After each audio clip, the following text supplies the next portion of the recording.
नमस्कार, मैं राकेश वर्मा आप सभी का स्वागत करता हूं आपके अपने परिवार एसएन गुरुकुल पर। बिहार में शिक्षक-शिक्षिकाओं से जुड़े समस्याएं समाप्त नहीं हो रही हैं। शिक्षा विभाग जितना अथक प्रयास कर रही है कि शिक्षक-शिक्षिकाओं को सहूलियतें प्रदान की जाए, हर सुविधाएं प्रदान की जाए, उनको ऐसे जगहों पर पदस्थापित किया जाए जहां वे खुद को सहज और सुरक्षित महसूस करें ताकि गुणवत्तापूर्ण शिक्षा बहाल किया जा सके। शिक्षक शिक्षिकाओं को कोई कष्ट न हो उनके जीवन में विभाग की तरफ से पूरी प्रयास की जा रही है, लेकिन शिक्षा विभाग का ये सारे प्रयास धरा प्रतीत हो रहे हैं, क्योंकि शिक्षक शिक्षिकाएं लगातार शोषित और प्रताड़ित महसूस कर रहे हैं। लगातार वे समस्याओं से घिरते जा रहे हैं, कठिनाइयों और परेशानियों का सामना कर रहे हैं। कोई भी व्यक्ति जब सरकारी नौकरी में चला जाता है, चाहे जिस भी विभाग में चला जाता है, जिस भी पद पर जाकर पदस्थापित हो जाता है, वह चाहता है कि वह खुद के साथ अपने बीवी, बच्चे, माता-पिता, भाई, बहन अर्थात पूरे परिवार का जीवन पूर्व के अपेक्षा और अत्यधिक सुविधाजनक बनाए। नौकरी लगने से पूर्व बीवी को अच्छा कपड़ा नहीं दिला पाता था, दिला दे। बाल बच्चों को अच्छे विद्यालयों में शिक्षण नहीं प्रदान कर पाता था, अच्छे विद्यालय में नामांकन करा दे। माँ-पिता को अच्छे डॉक्टर के पास ले जाकर के उनका इलाज करवा दे, लगातार उन्हें दवा का प्रबंध करे। छोटे भाई हैं, बहन हैं, उनका शिक्षा के लिए उत्तम प्रबंध करे, उनकी शादी-ब्याह के लिए पूर्ण रूपेण अपनी ज़िम्मेदारी निभाए। तो इस प्रकार के सारे वो समाज में अपना अस्तित्व कायम करना चाहता है कि कोई समाज उन पर उँगली न उठाए कि वह सरकारी नौकरी पा गया, पैसा कमा रहा है, तो अपने बीवी बच्चों का भी ढंग से ध्यान नहीं रख रहा है, अपने माँ-पिता का दवा नहीं दिला पा रहा है, इलाज नहीं करा पा रहा है, अपने बहन का शादी नहीं करा पा रहा है, अपने भाई का जो है वो पढ़ा नहीं रहा है। इस प्रकार के सारे लांछन से बचने के लिए वह हर संभव प्रयास करता है। अब बहुत बार ऐसा होता है कि जो सरकारी कर्मी होते हैं, वो प्रतिष्ठा में प्राण गँवावे वाली जो कहावत है, वैसा स्थिति उनके समक्ष उत्पन्न हो जाता है। ऐसा ही कुछ हालात हमारे बिहार के सरकारी विद्यालयों में कार्यरत सरकारी शिक्षकों का वर्तमान में हो रखा है। सरकारी शिक्षकों का वेतन कोई खास है नहीं, 35,000, 45,000, 50,000, 55,000 बहुत ज़्यादा वेतन नहीं होता है। एक सामान्य जिंदगी जीने के लिए भी यदि प्रत्येक माह जो इतना वेतन है यदि नहीं मिल पाता है, तो फिर दुर्लभ हो जाता है जीवन जीना, अपने रोजमर्रा के प्रत्येक आवश्यकताओं को पूर्ण करना।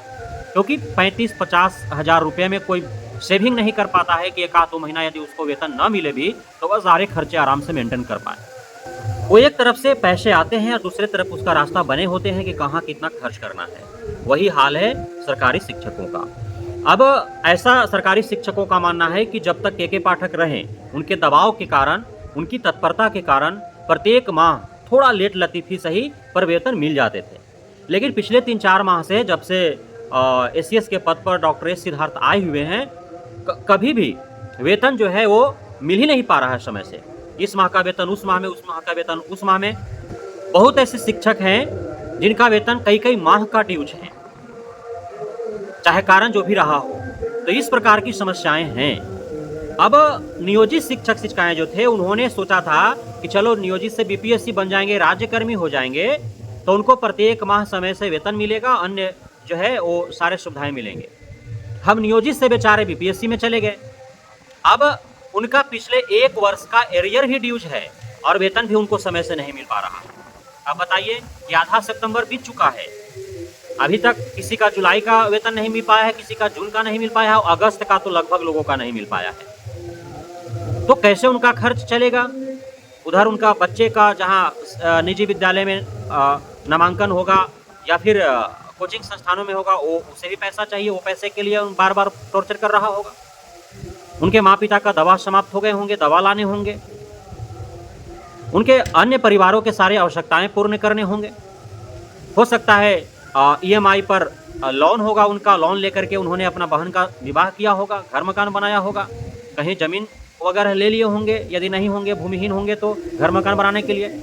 तो अब जब उनका वेतन ही समय से नहीं मिल पा रहा है तो ईएमआई कैसे समय से कटेगा? अब ईएमआई समय से नहीं कटेगा तो उनका बाउंस करेगा, जिसकी वजह से उनके सिविल पर प्रभाव पड़ेगा और आगे की आवश्यकता जब होगी उनको लोन लेने की, अभी मान लो जमीन ले लिया लोन लेकर के, फिर लोन लेकर के उनको घर बनाने होंगे या बहन का शादी करना होगा, तो कैसे उनको मिल पाएगा? सिविल तो खराब हो जाएगा उनका। तो ये जीवन तो बर्बाद कर रही है ना शिक्षा विभाग। अभी और 2.25 लाख के आसपास अभी रिक्तियां हैं। जब अभी वर्तमान में पर्याप्त शिक्षक भी नहीं हैं, बावजूद इसके समय से वेतन शिक्षा विभाग नहीं कर रही है, तो और 2-2.25 लाख शिक्षकों की भर्ती हो जाएगी तो कहां से वेतन करेगी शिक्षा विभाग?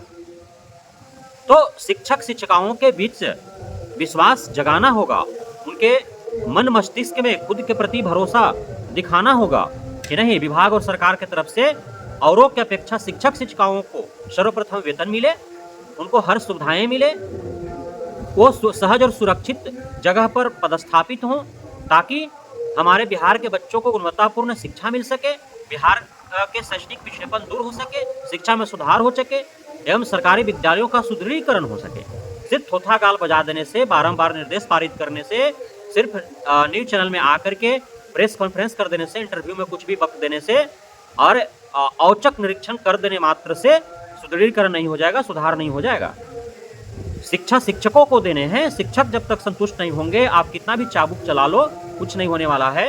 यदि हमको खेत जुतना है तो आप सिर्फ डंडे के दम पर आप बैल या भैंसा से खेत नहीं जुतवा लेंगे, उसको भरपेट भोजन देना होगा, तब जाकर के वो खेत जुतेगा।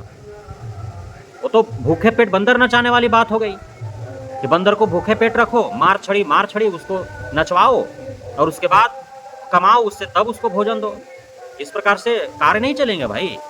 शिक्षकों को आप संतुष्ट रखो, तभी जाकर के शिक्षा बहाल हो पाएगी, अन्यथा की स्थिति में कुछ भी कर लीजिए, कोई फायदा नहीं होने वाला है। तो मैं शिक्षा विभाग, बिहार सरकार से मांग करूंगा कि हमारे बिहार के शिक्षकों को बेहद कम वेतन आप देते हैं, उतने में इनका रोजी रोटी नहीं चल पा रहा है, लेकिन जो देते हैं उसको समय से दिया जाए। बहुत बहुत धन्यवाद आप सभी साथियों का हमारे साथ जुड़े रहने के लिए, बने रहने के लिए, मित्र प्यार देने के लिए, हमें भरोसा बनाए रखने के लिए।